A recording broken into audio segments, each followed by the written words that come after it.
আসসালামু আলাইকুম প্রিয় দর্শক, the daily campus online news portal আজকে 11 ডিসেম্বর একটা সংবাদ প্রচার করেছে, যেটা শিরোনাম হলো সরকারি কর্মকর্তাদের বিদেশ ভ্রমণে 13 নির্দেশনা।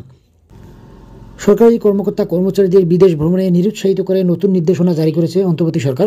একই সঙ্গে অপরিহার্য জাতীয় স্বার্থ ছাড়া একসঙ্গে বিদেশ ভ্রমণে যাওয়া যাবে না বলে জানানো হয়েছে। তো দর্শক, আমরা 13টি নির্দেশনা এখন দেখব। 1 নম্বর বলা আছে সাধারণভাবে বিদেশ ভ্রমণ নিরুৎসাহিত করা হবে। 2 নম্বর বলা আছে বছরের সম্ভাব্য বিদেশ ভ্রমণের একটা তালিকা জানিয়ে রাখতে হবে। 3 নম্বর বলা আছে বিদেশ ভ্রমণের জন্য মন্ত্রণালয় ভিত্তিক তথ্য ভাণ্ডার তৈরি করতে হবে। প্রধান উপদেষ্টার অফিসের কাঠামো তৈরি করে দেবে এবং এর তথ্য সংরক্ষণ করবে। 4 নম্বর বলা আছে সব স্তরের সরকারি কর্মকর্তারা একাধারে বিদেশ ভ্রমণ পরিহার করবেন।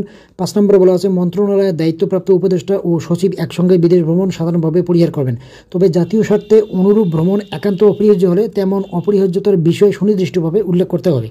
6 নম্বর বলা আছে মন্ত্রণালয় সচিব ও অধীনে থাকা অধিদপ্তর বা সংস্থা প্রধানরা একান্ত অপরিহার্য জাতীয় স্বার্থ ছাড়া একসঙ্গে বিদেশ ভ্রমণে যাবেন না।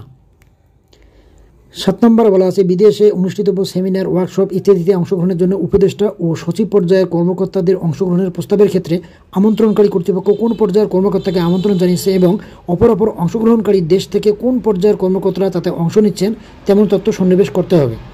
8 নম্বর বলা হয়েছে বিদেশ ভ্রমণের প্রস্তাব পেশকালে ওই ভ্রমণের প্রয়োজনীয়তা এবং প্রস্তাবিত কর্মকর্তার ওই কার্যক্রমের সংশ্লিষ্টতা ও উপযোগিতার বিষয়ে উল্লেখ করতে হবে।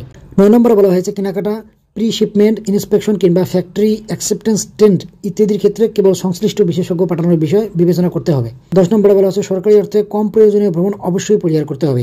11 নম্বর বলা আছে সব স্তরের সরকারি কর্মকর্তারা বিদেশে বিনোদন ভ্রমণ পরিহার করবেন।